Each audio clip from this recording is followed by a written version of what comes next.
வச்சுக்கோங்க. வச்சுக்கிட்டு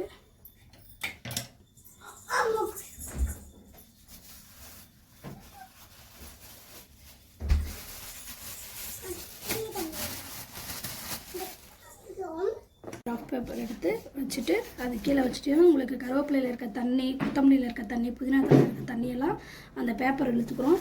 உங்களுக்கு கருவேப்பிலையும் கொத்தமல்லியும் எப்பவுமே புதினா கூட ஃப்ரெஷ்ஷாக இருக்கும். பாருங்கள், நான் வச்சு கிட்டத்தட்ட 15 நாளைக்கு மேலே ஆச்சு. இன்னுமே இப்போ தான் பிடுங்கின கருவேப்பிலை மாதிரி இருக்குது பார்த்தீங்களா. அதனால் நீங்கள் இந்த மாதிரி டிப்பை யூஸ் பண்ணிக்கோங்க. உங்களுக்கு ரொம்ப நல்லாயிருக்கும், யூஸ்ஃபுல்லாகவும் இருக்கும். நான் வேஸ்ட் பண்ணாமல் எப்படி வச்சுருக்கேன். கடுகு, உளுந்தம்பருப்பு, பெருஞ்சீரகம் இது எல்லாத்தையும்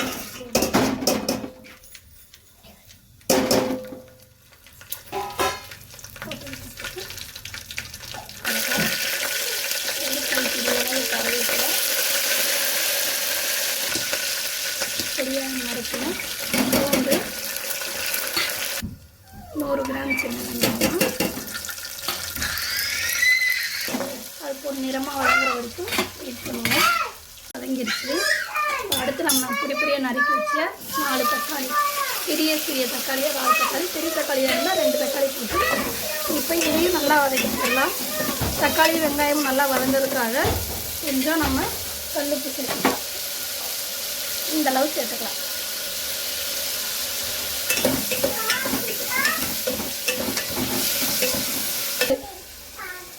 இஞ்சி எடுத்து நம்ம அது கூட ஆட் பண்ணிக்கலாம். ஒரு 5 நிமிஷம் அது வதங்கட்டும்.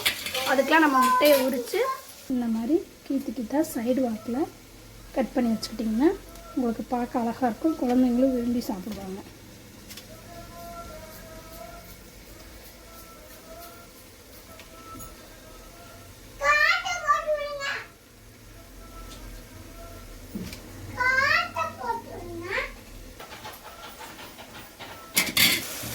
இப்போ கொஞ்சம் மஞ்சத்தூள் சேர்த்துக்கலாம், ஒரு பிஞ்ச் அளவு சேர்த்து கொஞ்சம் போல கிண்டி. நான் எப்பவுமே வெளியில் அரைக்கிற மசாலா நான் எப்பவுமே ஆட் பண்ண மாட்டேன். வீட்டில் அரைச்சி வச்சுருக்க மசாலா எல்லா குழம்புக்கும் யூஸ் பண்ணுவேன். எல்லாமே வெங்காயம், தக்காளி, நம்ம பூண்டை குழம்பு வச்சதுக்கு அப்புறம் சாப்பிடு. இரு கழுத இரு தரேன். அதில் உப்பு போட்டு தரேன். போடல கூடடி. சரி விடு, பல்லே வளர்க்கல. இப்போ நமக்கு தேவையான அளவு தண்ணி ஊற்றி வை. அப்படியே வச்சிரு. வை. ஐயே, அது வேணுமாமா? கருப்பு வேணாமா வெள்ளை வேணுமா? போ. தண்ணி ஊற்றுறது. இப்போ நமக்கு தேவை. இனியா பாப்பா கொஞ்சம் கொடுத்து போடும்போது இதை கொடு. இந்தாடா. என்னடா 4 முட்டை உரிச்சாலே இப்போ 3 முட்டை தான் இருக்குன்னு பார்த்தீங்களா. அதுக்கெல்லாம் எங்கள் வீட்டு குட்டீஸ் ஒரு முட்டை எடுத்துட்டாங்க சாப்பிட்றதுக்கு அப்படின்னு சொல்லிக்கலாம். வாய்ஸ் ஓவரில் கொடுத்துக்க. இங்கே வா, உட்காந்து தின்னுவினியா?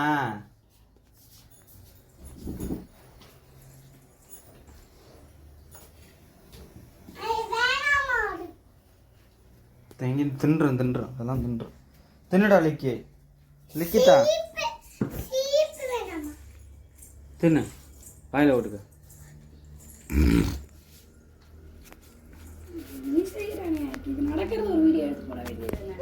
இப்போ தண்ணி நல்லா கொதிச்சிருச்சு. இப்போ நான் வீட்டில் அரைச்சி வச்ச மசாலா ஒரு 1/2 ஸ்பூனு சேர்த்துக்கிறேன். நீ மூச்சு விட்டு நிறைய கொடுத்துருவ. வேணாம், 1/2 ஸ்பூன், அப்புறம் ஒரு 1/2 ஸ்பூன் சேர்த்துக்கிட்டு மொத்தம் 1 ஸ்பூன் சேர்த்துக்கிறேன். சேர்த்து நல்லா மிக்ஸ் பண்ணி விட்டுக்கிறேன். சட்டை உங்களுக்கு ஸ்மெல்லே பார்த்தீங்கன்னா ரொம்ப சூப்பராக இருக்கு. அரோமா கொஞ்ச நேரம் கொதிக்கட்டும். கொதிச்சு எண்ணெயெல்லாம் பிரிஞ்சு வரட்டும். அப்புறம் நம்ம முட்டையை ஆட் பண்ணிக்கலாம். வச்சுட்டியா? இப்போ எண்ணெய் நல்லா பிரிஞ்சு வந்துடுச்சு. இப்போ உப்பு காரம் எல்லாம் கரெக்டாக இருக்கான்னு நம்ம கொஞ்சம் டேஸ்ட் பண்ணி பார்த்துக்கலாம். லைட்டாக உப்பு பத்தாமல் இருக்குது. அதனால் நான் இன்னும் கொஞ்சம் கல்லுப்பு போட்டுக்கிறேன். போட்டுட்டு ஒரு கிண்டி விட்டாச்சு.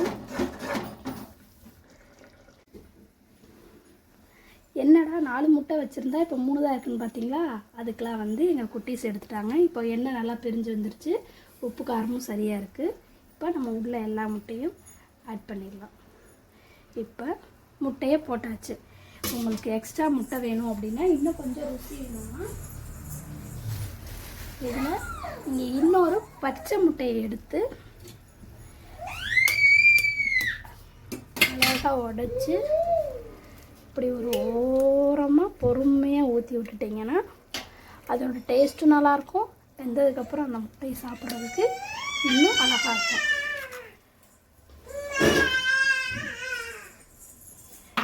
சிம்லேயே வச்சு ஒரு 5 மினிட்ஸ் அது கொதிக்கட்டும். அப்புறமா நம்ம ஸ்டவ் ஆஃப் பண்ணிவிட்டு ஃபினிஷிங் டச் பார்த்துடலாம். ரெடி ஆகிடுச்சு குழம்பு. ஸ்மெல்லே ரொம்ப அழகாக இருக்குது. இப்போ கடைசியாக நம்ம ஒரு கைப்பிடியாவது கொத்தமல்லியை எடுத்து அப்படியே மேலாப்பில் தூவி விட்டு நம்ம அடுப்பை நிப்பாட்டிடலாம். ஸ்டவ் ஆஃப் பண்ணிடலாம். ஓகேங்களா? முடிஞ்சு.